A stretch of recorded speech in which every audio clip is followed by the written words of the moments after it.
Mes sœurs, mes frères, bienvenue en cette méditation sur les textes de ce mardi 14 novembre 2023, en cette 32e semaine du temps ordinaire.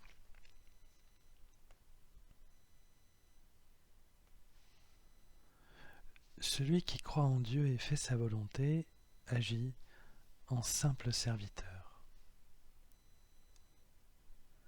Être serviteur de Dieu, c'est d'abord croire en lui. Il a foi en lui car il comprend, nous dit le livre de la sagesse, que Dieu a créé l'homme pour l'incorruptibilité. Il a fait de lui une image de sa propre identité. Ce livre de la sagesse est très particulier et sa rédaction est tardive dans le judaïsme. À bien des égards, il a des intuitions pré-chrétiennes et notamment concernant la résurrection, qui se diffusait dans certains courants du judaïsme. Nous sommes à l'image de Dieu qui nous a créés pour vivre avec lui, dans la sainteté et l'éternité. Si Dieu avait ce projet, que la liberté de l'homme n'a pas suivi, Dieu n'y a pas pour autant renoncé. Sa volonté, son désir et son immense amour le poussent à persévérer dans ce projet. Il visitera ses élus, nous dit le texte du livre de la sagesse. Et certains croyants ont parfaitement conscience de ces désirs divins, de cette bienveillance de Dieu et du projet céleste. Ils sont dans l'attente de sa présence. Tel le psalmiste qui chante cette attente, nous sommes convaincus de cette volonté divine, tant Dieu nous accompagne déjà dans nos vies. Nous ne pouvons alors que le louer. Comme nous dit le psalmiste, « Je bénirai le Seigneur en tout temps, sa louange sans cesse à mes lèvres. Je me glorifierai dans le Seigneur. Que les pauvres m'entendent et soient en fête. » La louange est ainsi la première réaction du serviteur de Dieu qui a foi en lui et qui l'attend. Il a déjà expérimenté Dieu dans sa vie à un moment donné.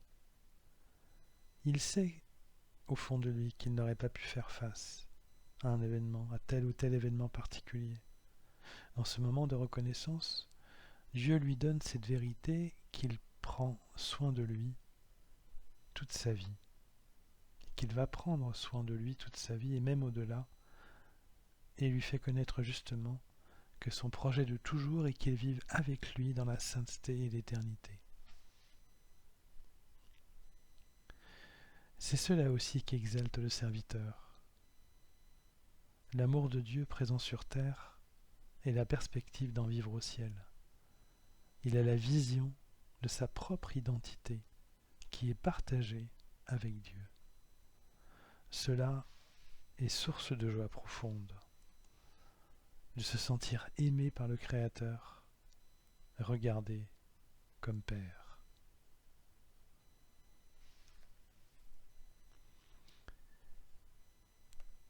La mission principale de Jésus, ou une des missions principales, a été justement de nous aider et d'aider ses contemporains à regarder le Créateur comme un Père.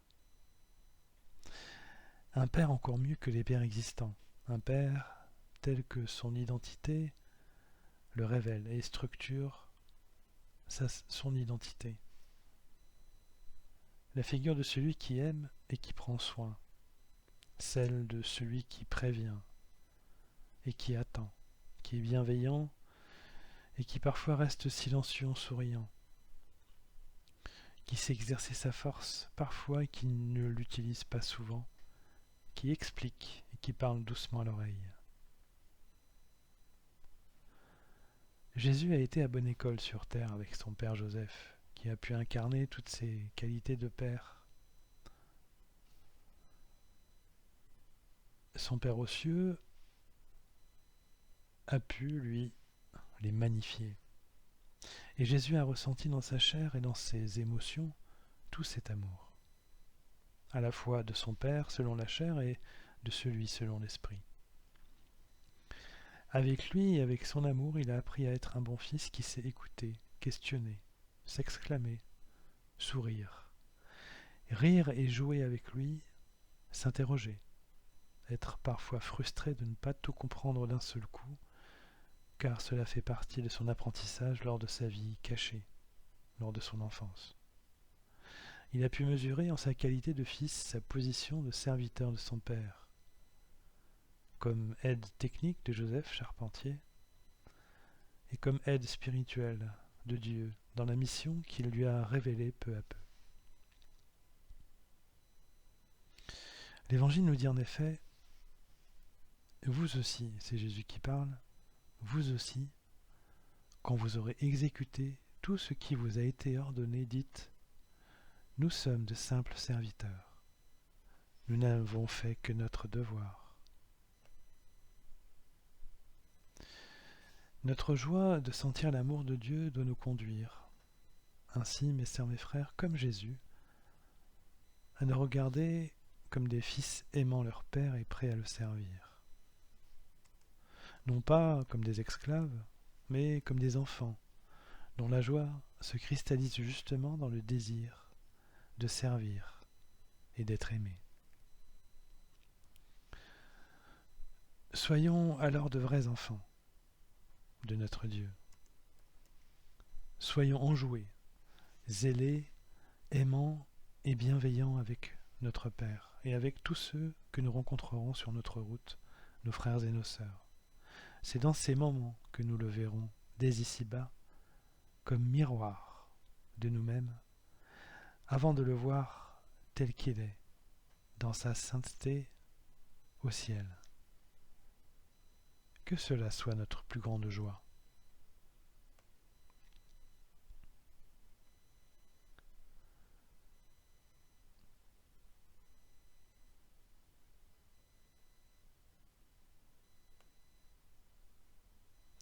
Mes sœurs et frères, après cet instant de méditation sur les textes de ce jour consacrés au serviteur et à celui qui croit en Dieu et qui fait sa volonté, je nous invite à la prière.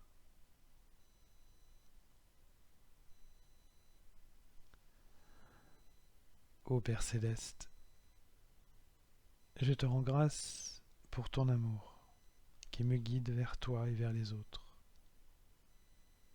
Je te vois sourire dans mon frère et dans ma sœur.